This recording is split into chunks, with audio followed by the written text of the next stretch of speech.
Welcome to the Business Spotlight Live. This is our 91-day Business Spotlight Live, and I'm your host, Jonathan Mast. Today, I've got with me Peter Beckenham, coming with us all the way from the other side of the globe. I'm over in the United States in Alabama, and Peter's going to share a little bit about where he's at and what he does. So, Peter, thank you for joining us. I'm so grateful to have the opportunity to chat. Peter and I literally just met about a minute ago, and so I'm really excited as Peter shares with us what he's doing. As a reminder, if you're just joining us live, we do these 91-day Business Spotlight Lives a couple times a day, every weekday, and our goal very simply is to help promote you. We want to demonstrate how easy it is to go live on YouTube, on Facebook, on Twitter, all the platforms, and showcase your business. So, Peter, thank you for joining me today. Tell us a little bit about yourself, where you're located, and who you guys serve. My pleasure, Jonathan. I'm located in a remote little Thai village up near the Cambodian border with a huge population of about 400 people, right? I'm the only one that speaks English for 100 miles around me, so I'm basically the United Nations for this particular part of the world, right? I love it. That's my location. I'm here because I married the most beautiful woman in the world 27 years ago, and she's Thai, and we moved to this village to look after her parents. That's the background, okay? And hence, I picked up a tagline called The Village Marketer, which is pretty obvious, right? Okay. Mm-hmm. So that's a bit about that. What do I do? What an interesting question that is, Jonathan, because sometimes I'm a coach, sometimes I'm an accountability partner, sometimes I'm a person that tells people, hey, get off your butt and do the right thing. Sometimes it's a matter of holding you accountable to yourself. But basically, I show online small business people. That's who I work with. I'm not interested in talking about the corporate sector anymore.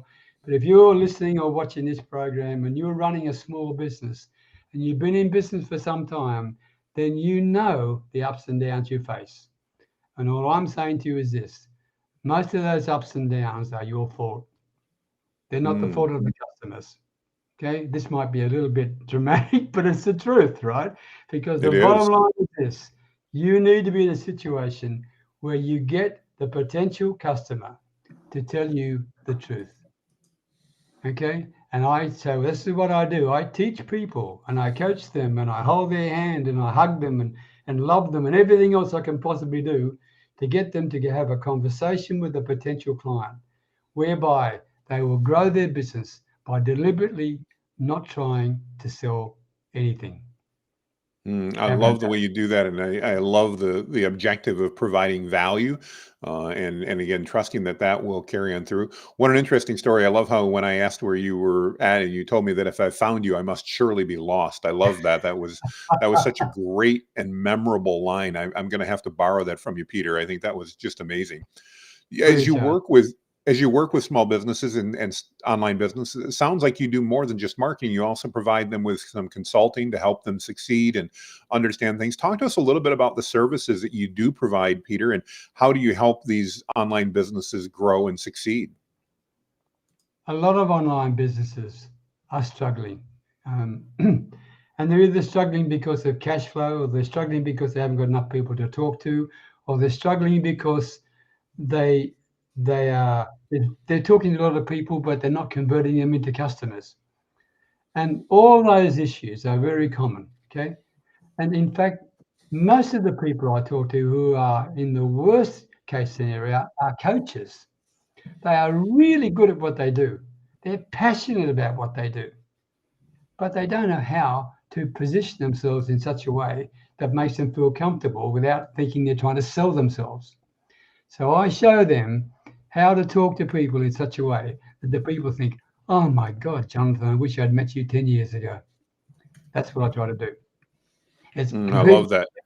It's counterintuitive to typical sales training. It's the absolute opposite of sales training because I will show you never chase a customer. Never, ever do that.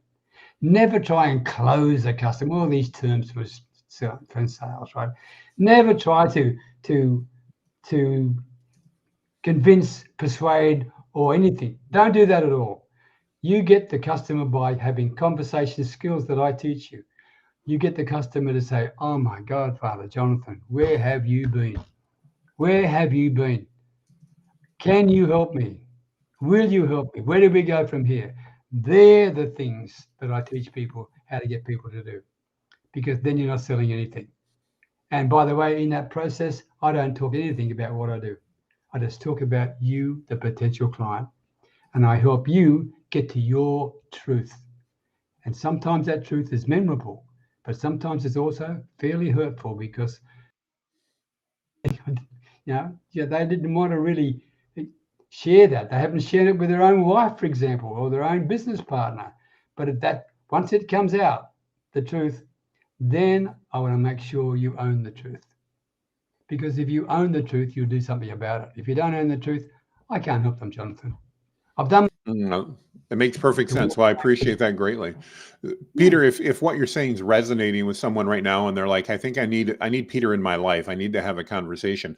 What does that look like if they were to reach out to you? What can they expect? They'll have a pretty memorable experience. There'll be nothing for sale. That's the first thing. Because that's completely against my whole philosophy. I would talk to them about, in fact, the first question I will ask you is, what do you do? And most people, when they answer that question, completely muck it up, right? Because they just don't answer the question. The second thing is, what are the biggest problems you solve for people? Right? So I'm giving you an advance warning. There's the question it's going to be asking you, right? And then I'll Fair enough. help you fine tune those things, okay? Because the whole idea is for you to walk away from 30 minutes with me far better than when you walked in. And I want to give you the confidence to be able to implement what I shared with you. And it's absolutely free. I love that. Peter, how would they reach out and connect with you? What would be the best way to do that? Very easy. peterbeckenham.com/chat. Do you want me to spell it out? No, that's great. We'll make sure we put that in there. We've got your name up here on the screen, so it'll be easy for everyone to see and be able to do that.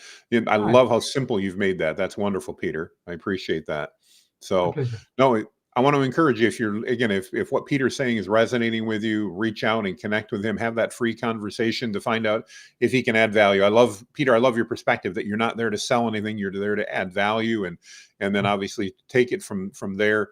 It sounds like a very low risk way to get started and to understand whether or not they can provide value. Is there any words of wisdom you'd like to leave our viewers with, whether they're watching live or on the replay? Any last words of wisdom you'd like to leave with, Peter? Yeah, very quickly, especially if you're a small business person. When you first contact with anybody, there are three things in their head. And this is for everyone, for you and me, Jonathan, everybody, okay? When someone first comes to us, the first thing is, do I trust you? The second thing is, do I trust you enough to really open up and tell you what my real problem is? And the third question is, if I trust you enough to open up and tell you what my real problem is, do I then trust you enough to help me fix it? Those three questions are in everybody's head, but they will never tell you. But you got to make sure you answer them. Great value. Great takeaway there. Peter, I thank you so very much for that. So thank you for your time today. Thank you for joining us if you've been on the live or if you're watching us on replay. And again, if Peter's resonated with you, I encourage you to reach out to him. With that, everybody, make it a great day. We'll see you later today for our